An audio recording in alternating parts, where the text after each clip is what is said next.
You're listening to Managing Leadership Anxiety, Yours and Theirs, a podcast offered in partnership with Missio Alliance.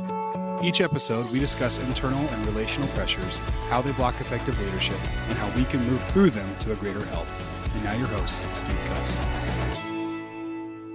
Hey, as my long-term listeners know, the majority of the reason I started this podcast is to meet people I'm interested in.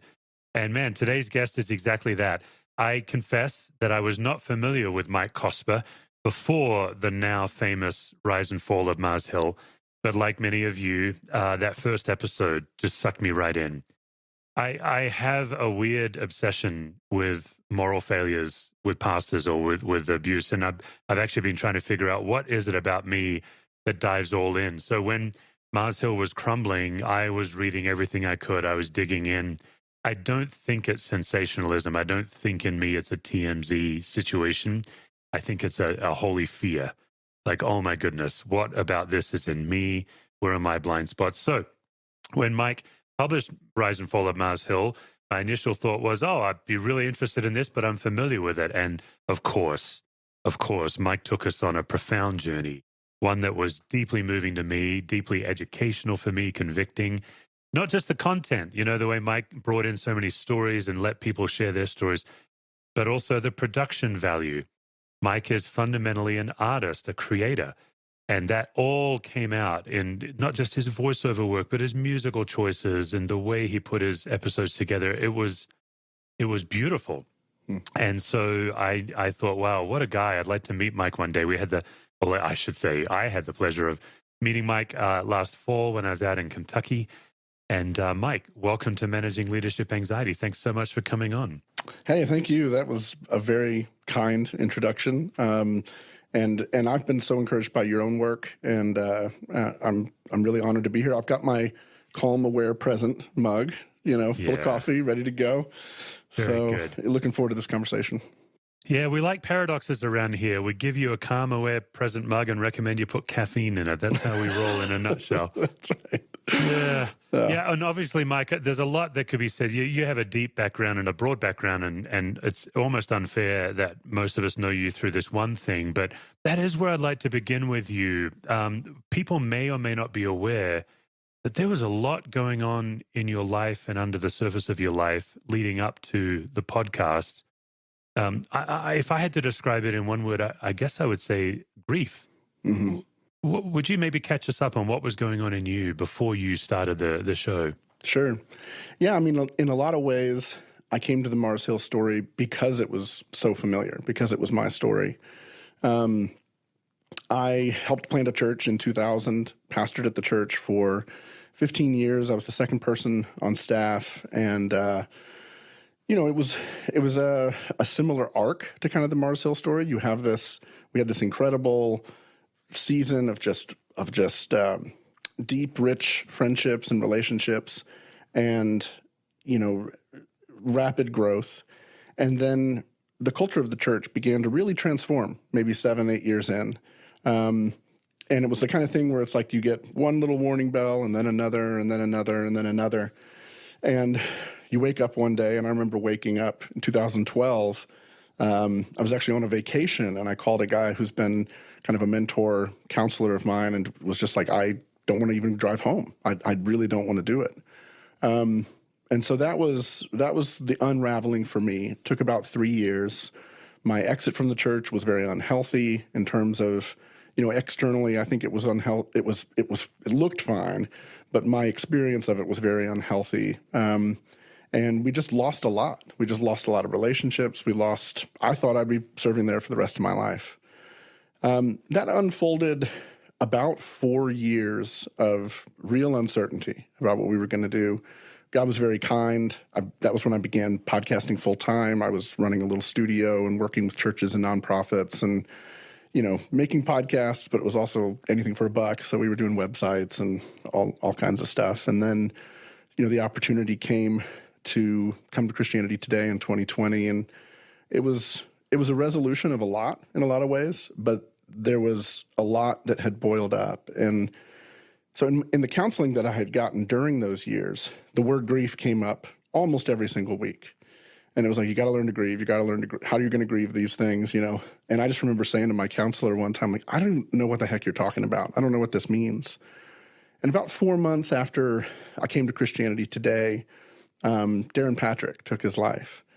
And my relationship with Darren was very different than a lot of the relationships that I think people inside of the journey had. And I had told Darren a number of times over the years, I'd known him for more than a decade by then, man, I'm glad I'm your friend, but I'm also glad I don't work for you. Because he would always sort of vent about dysfunction, and he had an awareness of his own, even long before he was removed from leadership, he had an awareness of the way he was contributing to it and driving it. In the midst of that exit from my own church, it was maybe 6 months after I'd left, I was in a deep depression. We were feeling very isolated. This would have been 2016. And I get this phone call one day from Darren, and he was in a grieving process. He was in this process of trying to understand what had happened to his life and where it was going, and so was I. And, our friendship in the years that followed became very meaningful, and in part because so many friendships disappeared for both of us, really, but for me as well. So his death in 2020 really catalyzed a lot for me. It took me to a dark place, but also made me aware of that darkness. And then about 9 months later, my dad suddenly passed away. We didn't have any idea anything was wrong with him. And long story short, he goes into the hospital. About 3 weeks in the hospital, they realized that it's cancer. They thought it was neurological. And a week after they diagnosed it, he passed away. So that would have been February 21 or February and March 21. And those two losses, especially the loss of my dad, brought me to this encounter where it was finally this moment where I go, oh, I get what grief is, because there was such a sense of finality to losing my dad. I knew from that point forward, I was just marking these moments in my life, these moments in my kids' lives, just knowing he wasn't going to be there anymore. And it was like that sort of worked backwards. And I think a big part of it for me was I had to let go of the dream that had been my life for most of, my adult life, in terms of what the church was going to be like, what community was going to be like, these very idealistic visions that what was good was going to last forever. So all that together really came into the production of the series. I had been reporting the series during this time. I had been recording these interviews. But, interestingly, because of the way the thing unfolded, some of the most powerful conversations I would say I have came on the other side of that, either right before we launched the series or during the series as we were doing kind of live reporting throughout the release. Yeah, it's quite breathtaking to listen to you just lay out what first is, I guess, what you might describe as low-level grief, vocational grief, like it's real. Mm-hmm. But then friendship and family grief, that's like a whole other gear. And when grief is unaddressed and then piled upon, that's quite the unraveling. It guess in some ways it makes sense, because to me the show had so much pathos in it. Like there just really was. You brought a humanity to it. You extracted out of people their humanity. I think that's probably a lot of the power of the show. What would be your take on that? Yeah, the way I've described it a couple of times is that there was almost a catharsis after losing my dad, because it was like it opened up a vein where it was all that tension, and all that pressure that had been building up, not just for the last 4 years before that, but really for the last 7 or 8 of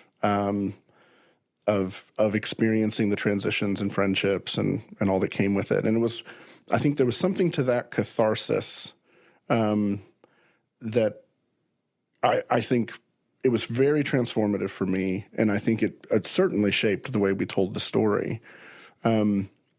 Now, with that said, I always came to the series. The whole vision for the series came about because of a conversation I'd had with somebody who had been part of Mars Hill, had been part of one of the transitions for a new church after everything had fallen apart, and we had this conversation in 2016 or so where he just described like, man, here's what happened to me. And it was heartbreaking. And it was physiological. It was deeply psychological. It was crippling for long seasons of time. And it just struck me, when you see a story of a pastoral failure, like with Mark in particular, that it's a front page story in the New York Times. And then it kind of disappears, right? Until he plants again, until he reemerges in ministry. And it's like, oh, well, he's back, he's here. And what was lost, I think, that was so critical I was so eager for people to see is like, well, what happens to all the people afterwards? What are their lives like? What's the suffering on the other side of it?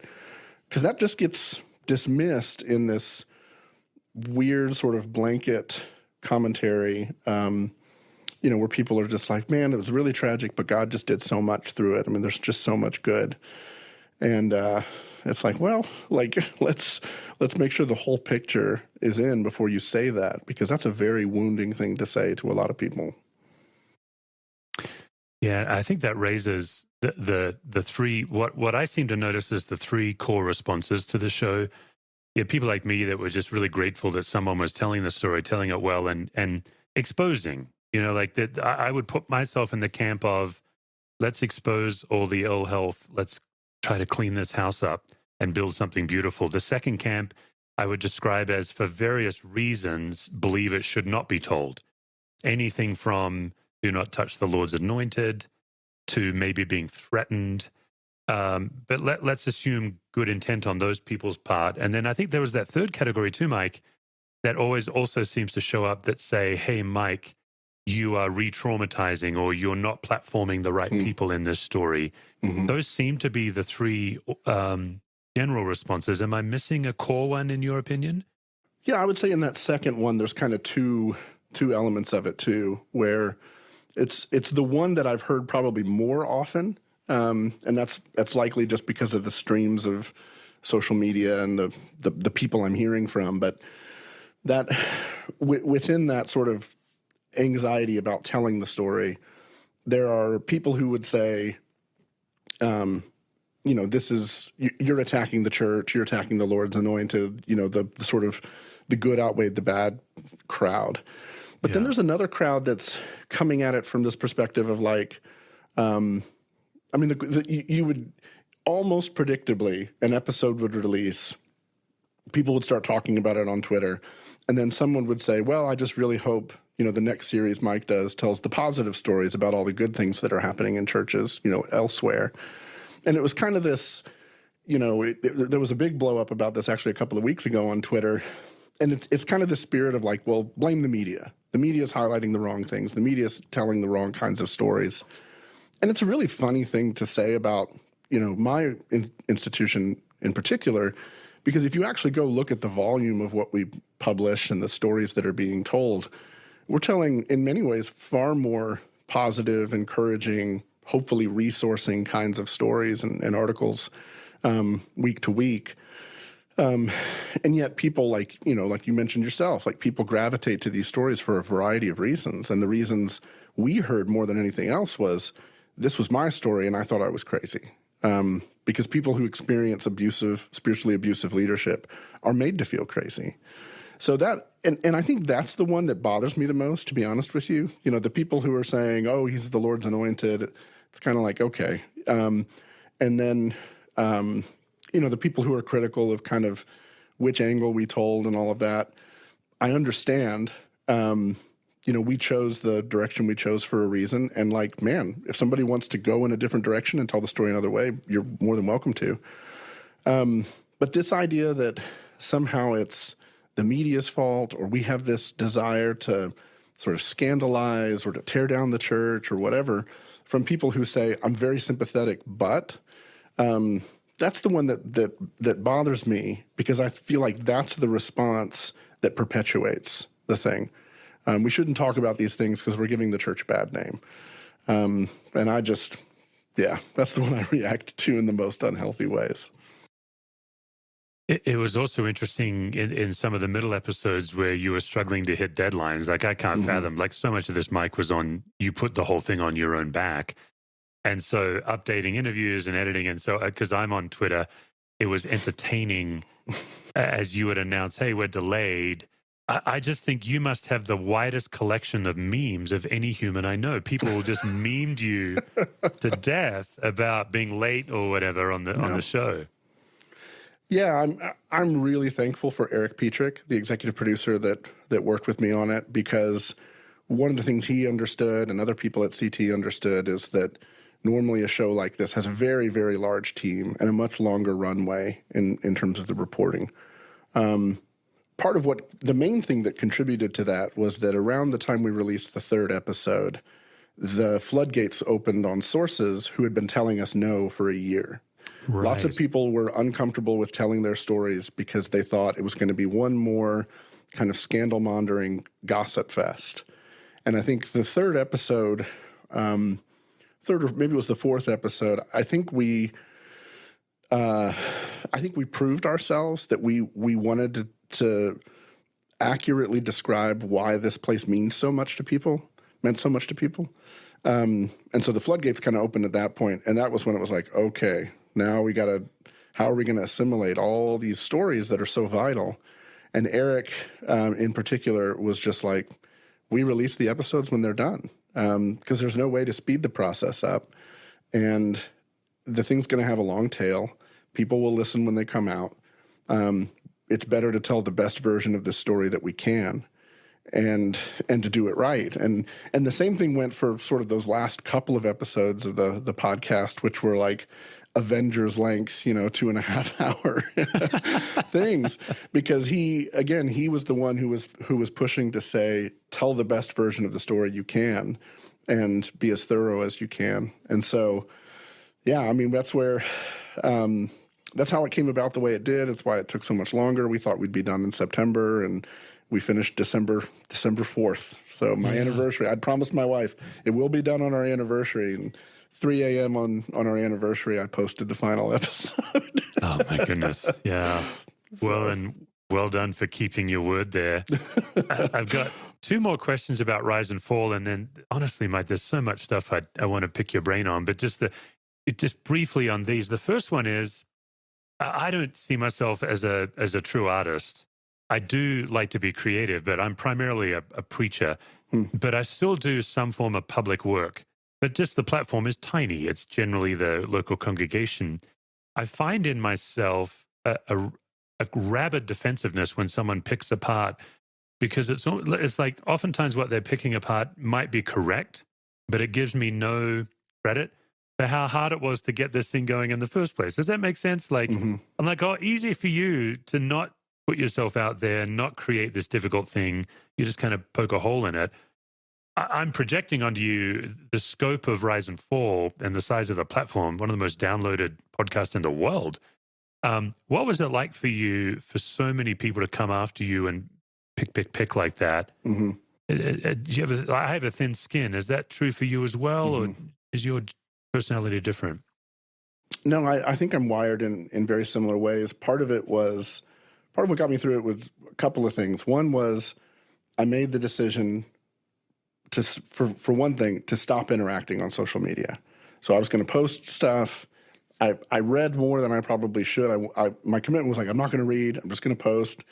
And then I posted and it was like, I was still reading. So I was still seeing a lot of it, less than I had been before.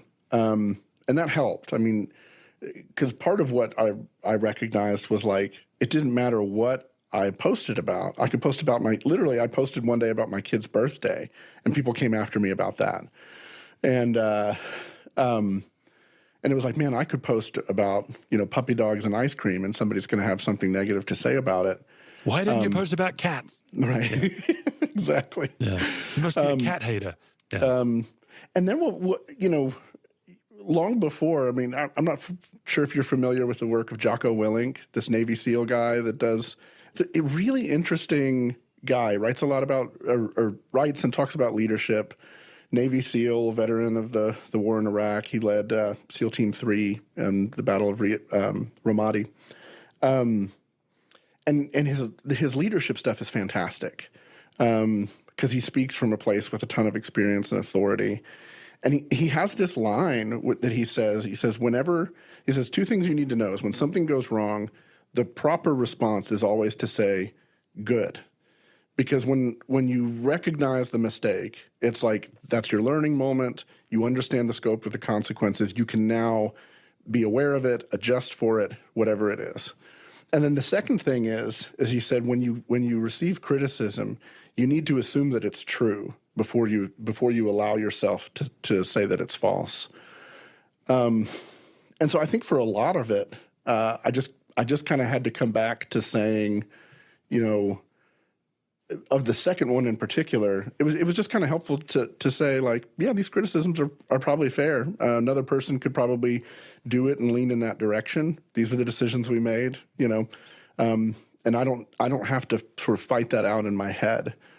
Now, of course, there are moments when when the attacks got deeply personal, or when the attacks got just sort of absurd around, this is all about profiteering or whatever, where it makes you angry. You can't avoid the anger of it. And you can say, oh, I'm not going to internalize that one because it's so blatantly false. But I think there was something to both of those reactions those were in my head. And it helped with a lot of it to just say, I don't need to be defensive about these things. I can go, yeah, good. Yeah, probably. Okay, it's probably true. How do I, adjust for those things as we go? And especially with like when people were complaining about the delays, it was kind of like, yeah, totally true. Yeah, you're right. It's frustrating, I'm sure. You're a better man than me. I'd be like, you want to come over here and help me edit this beast? Like, stop complaining and get in. Oh, that was there. Don't get me wrong. That was there. Oh, man. That used to be my strategy when I was a pastor. People are grumbling. I'd say, if you want to roll up your sleeves, we're here every Tuesday morning. Let's roll. Yeah. But that's largely because I'm petty and smarmy. Final question, Mike. Obviously, you come from a pastoral background. You've served as a pastor. You have a lot of relationships with a lot of pastors. This podcast challenged some of those relationships. I'm not looking for dirt or names, but what was that like for you? It was hard. Again, kind of back to those crowds that were critical. I would say the majority of the people that I know, majority of the people that know me, understood where I was coming from. There were people that I've known for a long time that were very either very critical or very sort of resistant. There were people that I knew sort of from a distance that were, it was wild. I mean, it was like there were people that I'd met 3 or 4 times, and I was like, oh, these are really nice people. And, then 3 years later, I'm making this series, and they're talking about me like we were best friends, and they know all the dirt on me and all this kind of stuff. It was just kind of wild. I think with the exception of 2 or 3 of those relationships, most of them weathered it well. And I think by the end in particular, people understood where I was coming from and what I was trying to say to the church.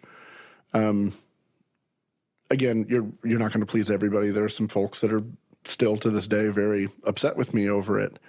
And when I process that, I just always come back to people who were in the story like Nate Burke, right?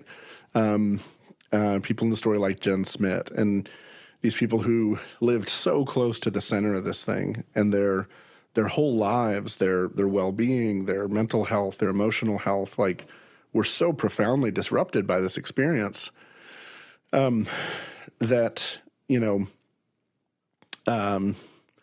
to me, the criticism of when you come at this and you say you're attacking the church, I just want to come back and say, no, I'm fighting for these people in the church who were attacked by a wolf. So you have to, when I think about like, okay, what's on the other side of it, what was I saying to myself? Like, you have to just really believe that what you're doing is purposeful, or you have to be content with, I have a friend who does true crime, and he always sort of refers to himself as like, yeah, we're the bottom dwellers of the podcast industry, right? And I get he knows it's a joke. They've solved crimes. And so I think there are people who come into that with this sort of like, we're going to go after these unsolved mysteries, and we're going to find missing people or whatever. But it's the same kind of deal. It's like you just have to examine your motives, And if you have enough self-awareness to say, I really believe that I'm in it for these reasons, it helps to weather a lot.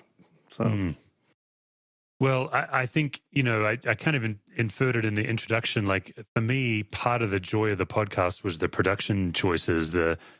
It was clearly created by a gifted creative person. I learned new music through that podcast. I went and chased artists. That's what I want. That's what I want my podcasting experience to be. That's why I love This American Life. To me, one of of course, the gold standard. right. And so, okay, we have you. You're a creative. You're a pastor. You're a creative. You're obviously also a musician. We've briefly nerded out on the gift of Fender tube amps. But then I came to discover more recently, holy smokes, you're quite a gifted journalist and writer. Now, I don't know why that surprised me, Mike, because obviously you wrote the voiceovers and everything, but I read an interview you did with Bill Mallonee. For those who are less familiar with him, he had this incredible band called Vigilantes of Love. In my opinion, one of the all-time top 10 Christian songs, Resplendent. That would be the one I would name. Absolutely. Listen to it for the Hammond organ and Emmylou Harris, if for no other reason. It's just glorious. So you interviewed Bill Mallonee, and then you interviewed Bono, and you brought out of them and you interacted with them again in this beautifully engaging way. It's a trope. Mike, at this point, I should pause and say I'm infamous for my convoluted questions. I'll now jump back into that convoluted question. It's a trope to say, the church doesn't have enough art. I'm not looking to land in the generalization, but what are you trying to do? What are you hoping to do with all your work nowadays? Gosh, yeah, that's a big question. I think, you're definitely tapping into something that's really important to me. My role in ministry was always connected to the arts, whether it was music or the church ran a center for the arts. We had music venues and art galleries and all the rest, and really was connected to the art scene in the city more than not really connected to the Christian art and music scene much at all. And so this idea of the church and really the Christian in the world caring about beauty, making beautiful things, understanding the way that beauty helps to, connect on those emotional levels. And so for instance, with Mars Hill, I'm a huge fan of narrative podcasts of all sorts, grew up listening to This American Life when I was a teenager. And so, Ira Glass is the Shakespeare of the form, But I think what's interesting about narrative podcasting in particular is, number one, it's incredibly intimate. Most people are listening on headphones, and it's like you're beaming these stories and these voices right into people's heads. And the ability to use music and to create soundscapes and all of that. It's always funny to hear people say, the production was emotionally manipulative. You can be emotionally manipulative with words. There's anything that's emotionally the medium. Right. Any medium can be emotionally We're emotional creatures. We react emotionally to anything that comes at us. To me, what's powerful about the format is that it helps to communicate either by sort of providing an architecture where the story lives and helps the listener comprehend, follow along, especially follow along with the emotions of the people being interviewed and the people telling their stories. I think evoking emotion is a good thing, not a bad thing. I'm kind of talking scattered all over the place. With Bono and Bill in particular, I've known Bill for a really long time, probably 15 years or so. I played with him briefly when he was doing solo stuff right before his marriage imploded and he was kind of cast out of the Christian music scene. And I've always loved him, and I agree with, loved his music. In fact, it's funny you mentioned Resplendent. When I look at that, if you go back and look at, the plays in iTunes during those years that were sort of my wilderness years between 2015 and 2020, Resplendent was probably the song that got played more than anything else.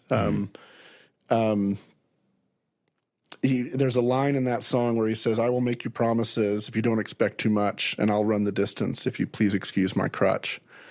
And I just feel like that's the Christian life. You know what I mean? Like, that's the posture of admitting that all of life is repentance, and admitting that there's that phrase, the tragic aspect of all things. Like, that's embodied there. And that's something that poetry can evoke in ways that sort of didactic. If you try to sort of didactically teach that, it doesn't get to it in the way that the music and the lyric does. So that to me is why the arts are important. They're just able to connect to us in a place, in a human place that, unfortunately, I think in Christian culture we've neglected quite a bit. When I was a trauma chaplain, my supervisor was an Episcopal priest named Peter Keyes. I'd be surprised if Peter's listening, but Peter, if you are, thanks for changing my life. And, I graduated from this conservative Bible college, which, by the way, was wonderful. I look back with nothing but fondness. But not just the Bible college's fault, but my own church context, my own young white male self. In some ways, I think one of the most dangerous people in the world is a young white man who's unaware with a Bible degree. Like that can be really deadly. So I brought all that into chaplaincy, of course, the pithiness, the easy believisms, the simplistic statements. And we'd have chapel every morning. And sometimes it was just us chaplains. There were 12 of us, sometimes staff and patients. But every morning we did chapel, and we'd all take turns sharing a word. And Peter pulled me aside. He's like, you evangelicals, he's like, you always have to tell us how to think and feel. He said, when you go to a play, the director doesn't come out at intermission and say, aren't we all like Jake? It's just implied. And somewhere in there, I rediscovered Fred Craddock, my all-time favorite preacher. Are you familiar with him, Mike? No. Okay, I'll be sending you a sermon of his. He preaches as an artist. Now, he's a PhD theologian in Luke, one of the world's foremost PhDs in the book of Luke. He's New Testament professor, preaching professor, but he shapes preaching as art form, where he leaves the interpretation to the hearer, not to the preacher. So my second highly convoluted question, Norm Macdonald is one of my favorite stand-up comedians, and I obviously he has a heavily crass side, and I'm actually turned off by crass comedy. But I think it's his gift of absurdity. I think the way he can find the absurd. But I was watching a Norm Macdonald interviewed, and he actually defined the difference between an art and a craft. I want to share it with you and get your reaction. I'm fascinated by this. He says that people say that comedy is an art form, but it's in fact a craft.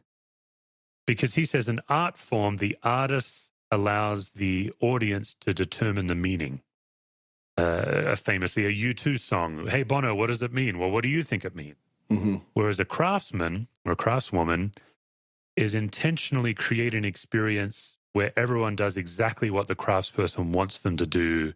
And he said, so stand-up comedy, he said, is not an art, it's a craft, because my job is to make everyone in the room make the same sound when I want them to make it. I thought that was mind-blowing. So, part one to this question, Mike, do you think preaching is art or craft? Oh, okay.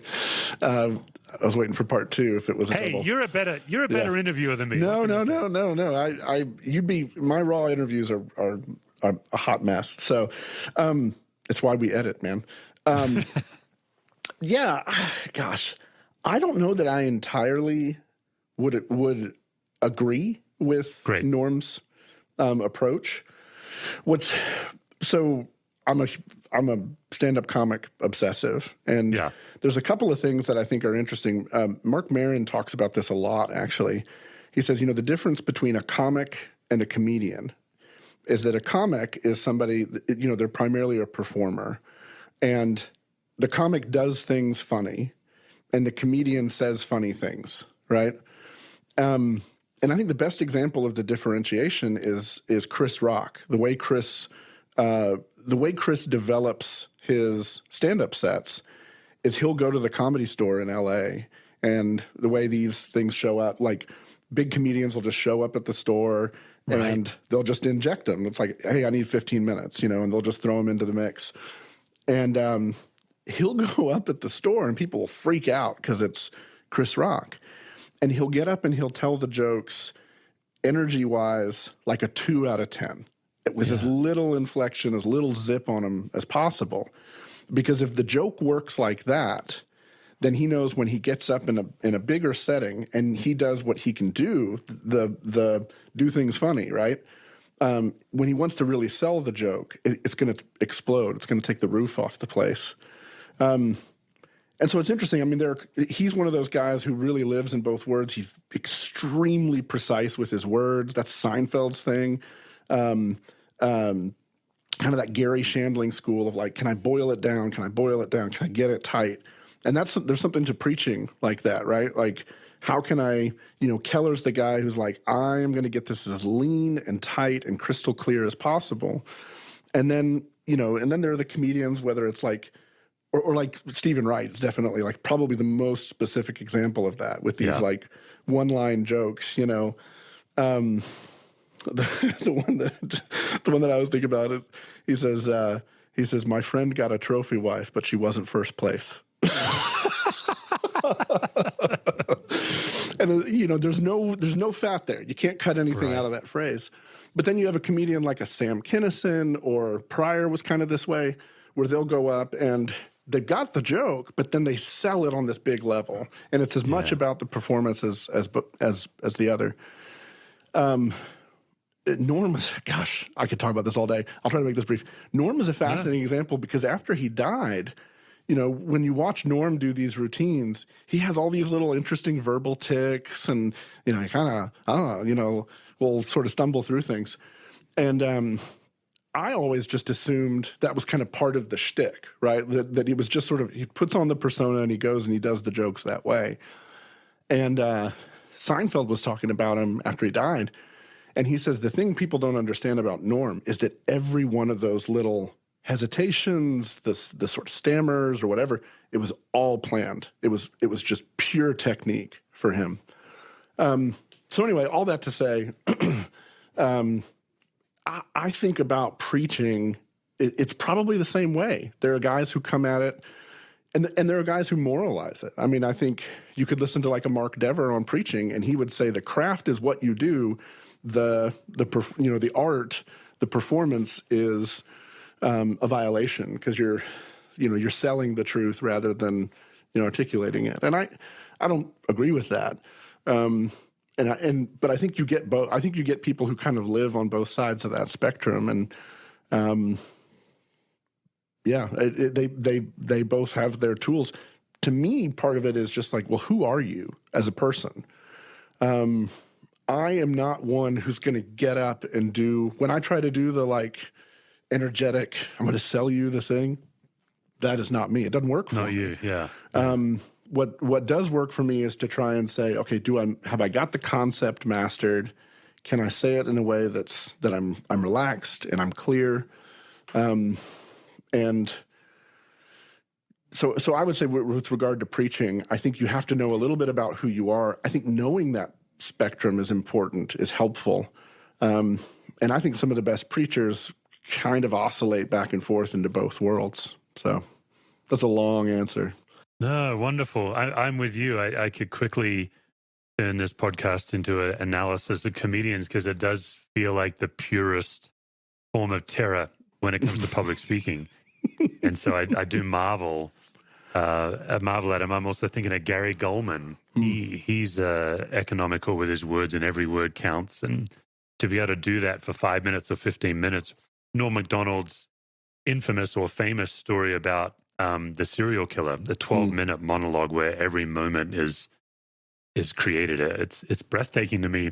A lot of comedians say the greatest stand-up performance of all time, and this is on YouTube, is his final performance on the Letterman show before it closed, which is the one where he does the whole bit about Germany. So many people point to that, and you know he spent 6 months working up that 9 minutes, you can tell. I mean, you cannot watch that and not laugh. That's right. And then the way he closes it with a tribute to Letterman by telling one of Letterman's early jokes that he heard when he was a teenager, and he norms it. Like you can see Letterman in the joke and Norm in the joke. I like nerding out on this stuff because I do think, obviously my primary audience is pastors. Obviously we have a wide audience, but so many of us are pastors. And by golly, if we don't know ourselves and why we do what we do and how we show up, it's just not going to translate. So there is a fascinating obsession with this. But the final question on this, Mike, because I can even tell just looking at you, you're terrified by the gauntlet. So I know you're putting it off, but we'll get to the gauntlet, and we're going to survive. Okay, yeah. The gauntlet that has been described by one of my guests as equal parts roller coaster ride and proctological exam. But nice. Nevertheless, I digress. But I would just like to close by saying, what is in the pipe? What's coming down the pipe for you? What are you excited about? Is there a specific project or person that you're chasing you want us to know about? Yeah, so we, in November, launched a new series called The Bulletin, and this is a sort of weekly news, events, issues, people conversation. It's hosted by Russell Moore and myself, and then we bring in guests from time to time for various segments. So that's been a really fun, exciting thing to just try and do cultural analysis, speak to the issues that Christians are asking questions about.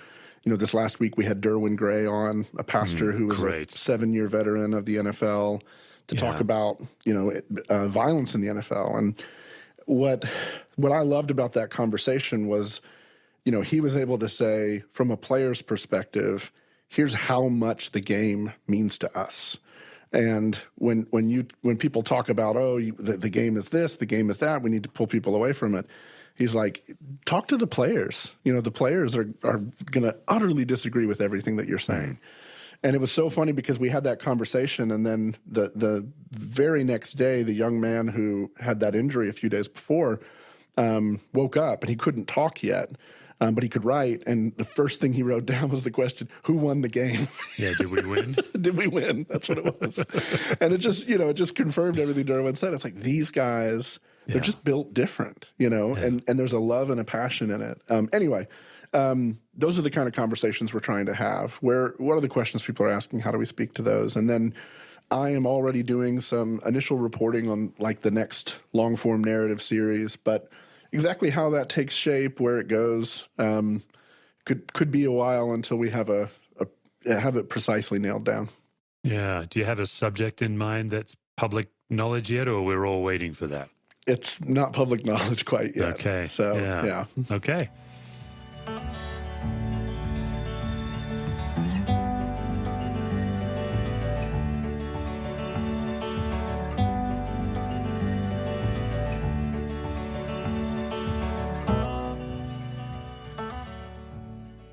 All right, Mike Cosper, you've postponed it long enough. It's now time for the 2023 edition of the Gauntlet of Anxiety Question. All right. I think we'll ask you 3 or 4. And actually, as much as I tease, I think these will be fairly simple.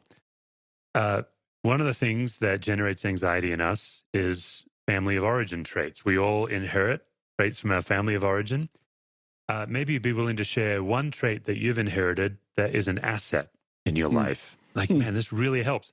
And then what might be one that's a liability in your life? Whew. Yeah, that is a heavy question. I would say I think I'll put it this way. The asset that I feel like I've begun to cultivate in recent years is that my father was a pretty unflappable guy. Went through a lot, came from a challenging home in many ways, but a loving home as well. Complicated background. But the thing that was interesting about Dad is that like he was just an unflappably joyful person, and he was a profoundly encouraging person. I feel like that's maybe there under the surface a little bit if I can get the other side to sort of be put to death, because the liability on the other side, and this is not specifically about my mom or anything, but I think if you look at family on both sides, really, there's a lot of reactivity in sort of other generations. And I have that too. So it's a funny thing where I think different people experience me differently, depending on the context, where I find myself reflecting that attitude of my dad, and I find myself reflecting a sort of broader, we'll say the attitude of some of my uncles on that same side of the family. So. All right. Thank you for that. All right. Second question. I think one of the great challenges of faith is God says things, but the story we tell ourselves says things, and they're often at odds. Like in my life, the inner critic of condemnation versus the kindness of God. And so what I try to do is believe by faith God's opinion over my own. So if that resonates with you, I just invite you to fill in the gap to this sentence. What if I were at least as blank to myself as God is to me? What if I were at least as blank to myself as God is to me? What might the blank be for you? Yeah.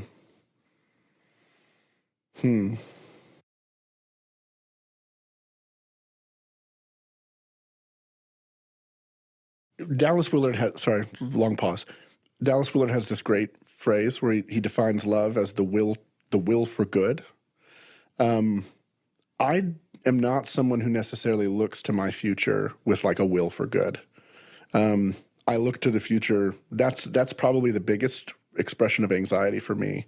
And maybe that's learned. I don't know. But when I think about how loving God is, his will for good for me, the fact that he wants to see spiritual flourishing regardless of other circumstances, and that he offers it, I'd love to see that embedded more deeply. Like I've asked that question now probably to 30 guests, and I've never heard that answer. That was remarkable. Thank you. Yeah. All right, 2 more to go.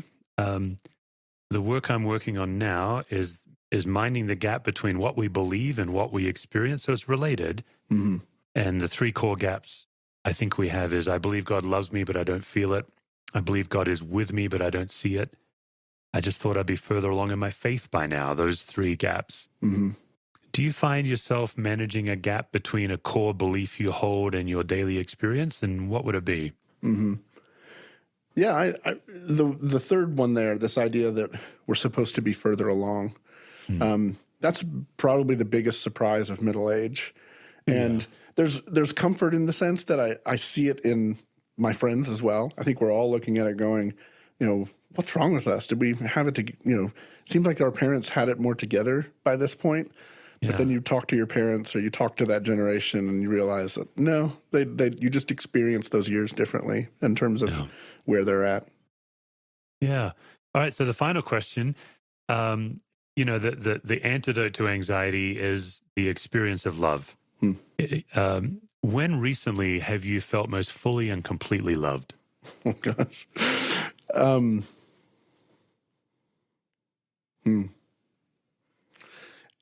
Yeah, that is a gauntlet question, man. Like that's a deeply personal question. I would say, honestly, just this last Christmas break with our family, there was just such a sense of joy in being together. And I think it's the first time, and partly because of the craziness of whether it was the Mars Hill thing or the tumult of the years before that, it was just a time where we were all able to breathe a little bit, and in doing that, enjoy each other. And so I felt that as a real experience of love. Mike Cosper, the host of the Rise and Fall of Mars Hill podcast, the co-host with Russell Moore of The Bulletin, on staff at Christianity Today to cultivate creativity in the kingdom. Mike, thanks so much for doing your work in public. I'm sure it costs you more than we know, but I just want to thank you on behalf of people who are so grateful for what you do and what you put out, and I can't wait to see what's next. Thanks, man. I'm so honored to be on the show and appreciate your work very much. For more resources, visit stevecuswords.com or missioalliance.org.